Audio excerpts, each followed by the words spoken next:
Kick-ass facts, Valentine's Day is just around the corner, so we're going to continue with our theme of love and talk about divorce. Pew, pew, pew, pew! This is part 2.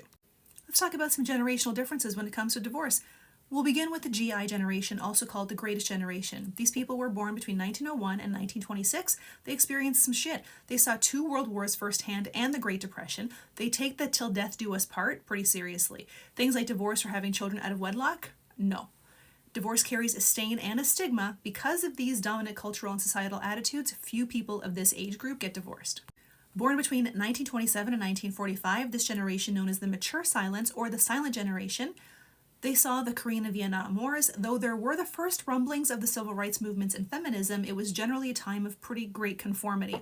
In general, the husband worked primarily at one job or one employer for his entire career, while the wife stayed home with the kids. Marriage is, again, usually for life, and things like divorce or having children outside of marriage, not acceptable.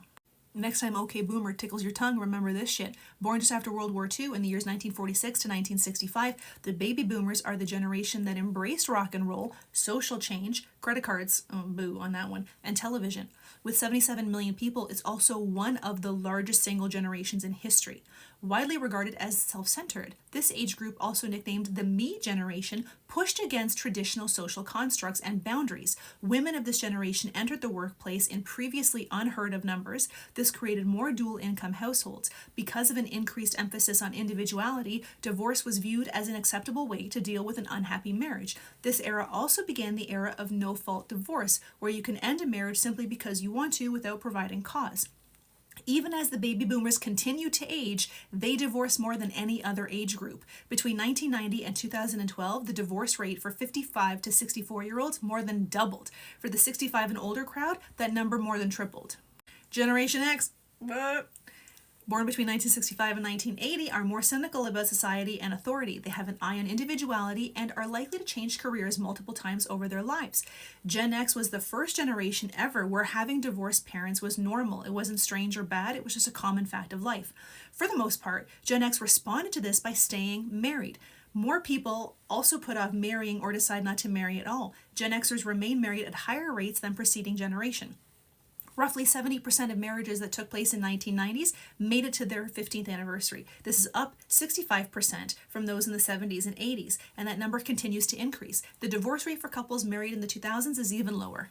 More than any previous generation, millennials born between 1981 and 2000 rely heavily on technology. This is the age group that grew up almost entirely with computers in homes and schools.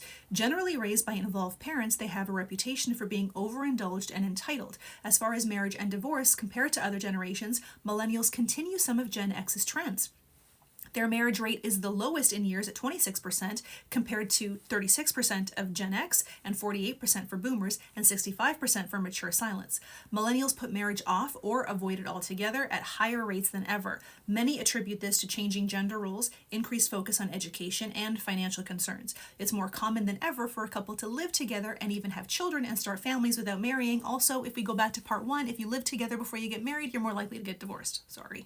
Those born after 2001, known widely as Generation Z, they've never known a world without cell phones, laptops, or video games. 2006 saw a record number of births, even more than the start of the baby boom, so Gen Z is a big generation, but we'll have to wait to see what happens with them.